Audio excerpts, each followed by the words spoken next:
Okay, what we have here today is a vintage Weller Tempmatic temperature controlled soldering iron.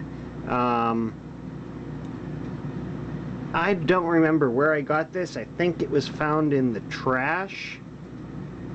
No, actually my neighbor gave it to me. He gave it to me along with a bunch of other junk that was from a house he was cleaning out. And from what I could tell, whoever owned this used it to do stained glass work. It was with it had flux, it had lead stripping, pieces of glass. Anyway, this met a somewhat shocking demise. As you can see the cord here, I was using it and bang, it shot sparks all over the place, and I jumped back and then it shot more sparks as the cord shorted out. As you can see, this cord is shot. I didn't realize how brittle it and degraded it actually was until it ended up well, blowing up in my hands practically. Well, literally. Anyway, this uses these and I took this thing apart a couple years ago. Actually, I just found it in a box. I thought it had been thrown away. It had a little thumb thing here to pop the tip out, but that's not really a big deal because it's not really held in there very tightly. It can just be pulled out. But it uses these little Weller power heads. Doesn't have a temperature on it. They're so this one's 150 watt, 120 volts, 7 amp. Where is it? Here it is. I have a few more of these here that are the chisel tip style, and I actually picked these three. There were 3 of them I picked up on eBay for like $7. But yeah, that's the tip, and we'll take this apart and see what's inside it. But it's quite interesting because they have three terminals on them, but the iron itself, if you can see down in there, there's only contacts on the 2 outer terminals. But anyway, we're going to replace the cord on this. I have somewhere right here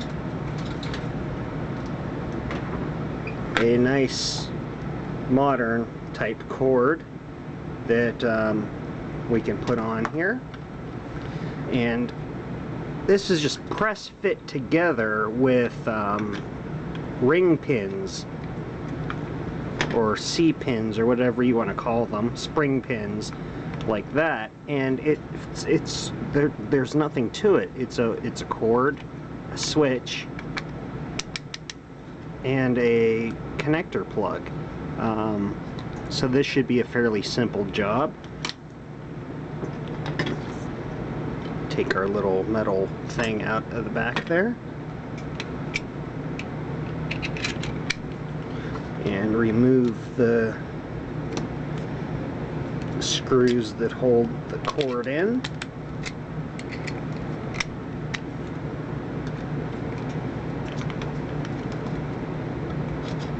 Which, the way this is put together, I'm surprised they even use screws here, not just one of those like curvy guides to hold this in.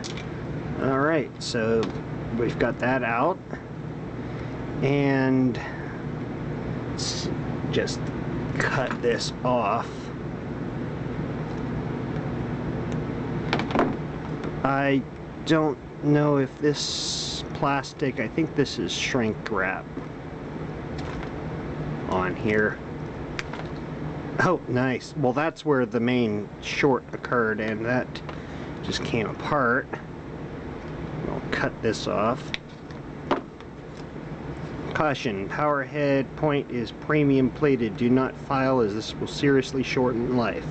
And this one here, the original one that was in it, says iron plated tip, do not file.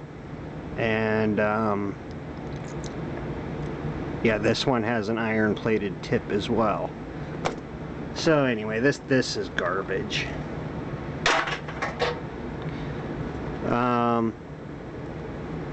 This little strain relief thing, I don't think we're going to be able to get that off of there.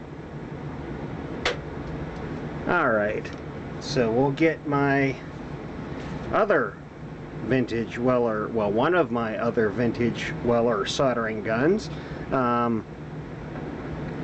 have to do a video of the different soldering tools that I have, but anyway, this one's just a standard induction type iron. It's good for heavier work. This is a what?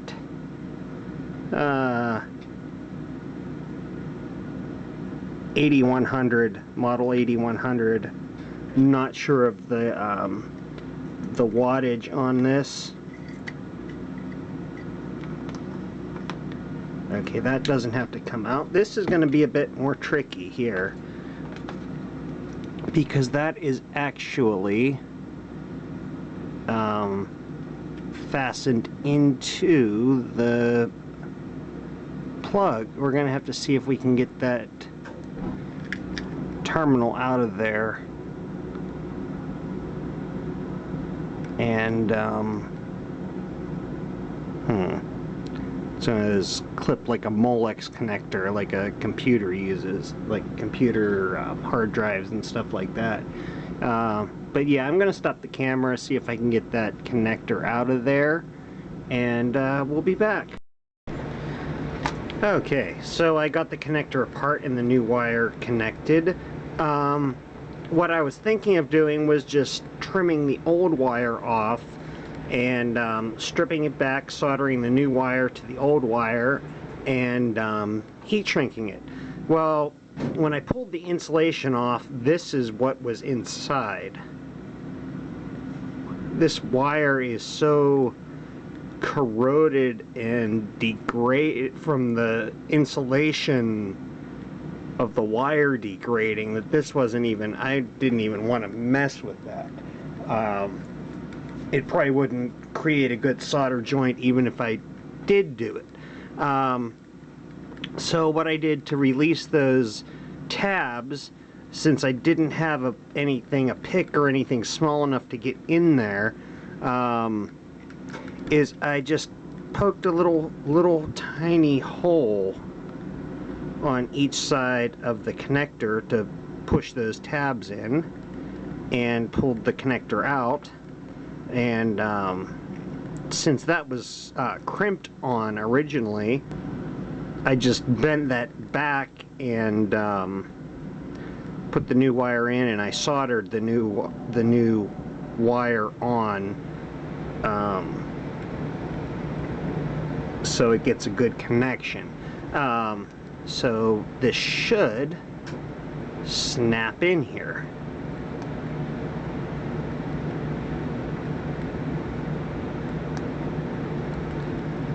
Should.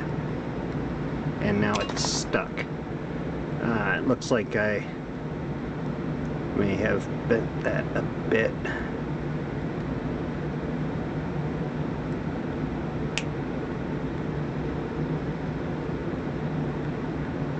It's not fitting in the connector.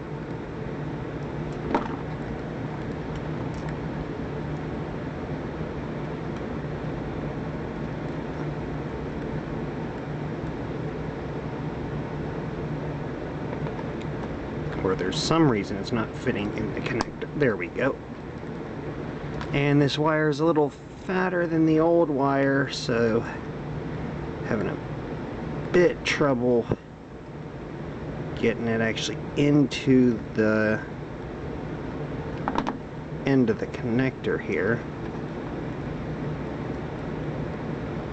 There we go, and I just heard it snap into place, and we're ready to go.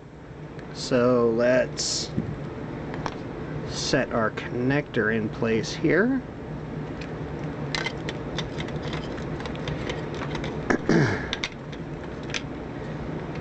And this wire just went down through here, and we need to, oops, not even on camera, to snip the old wire, or the new wire, and solder it to the switch. So I'm going to do that and get the camera out of the way, and we'll be alright. So got the switch connected again. Interesting thing I saw here, it's actually got a symbol on here for a grounding connector. Why? This thing doesn't even have a ground.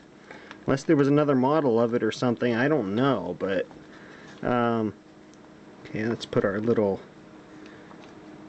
protective wrap there and get enough wire in here so we can go around those. Whoops. And let's get enough wire here so we can go around these little tabs. As I said, this is a bit heavier wire than what was originally in here.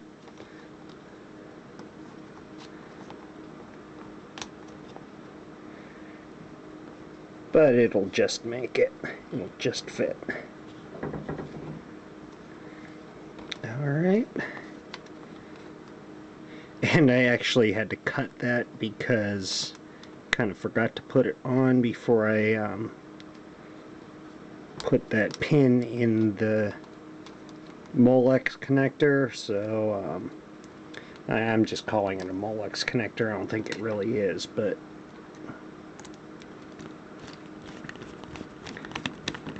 it'll still work, because this just keeps the cord from being yanked on it.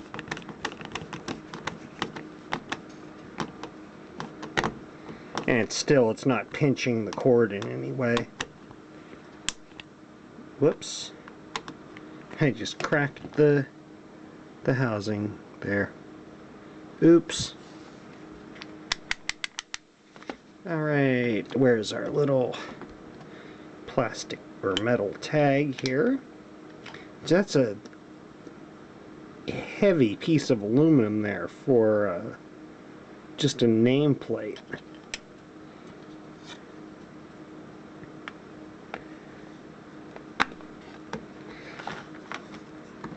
Alright, and we snap it back together, or squeeze it back together.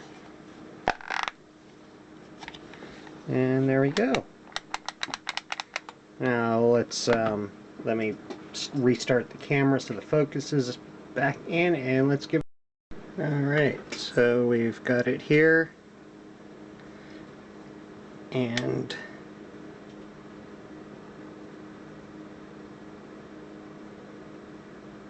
well, we're heating up, that's for sure. Does a great job. Anyway, there we go. Now let's take one of these power heads apart, see what kind of goodies are inside them.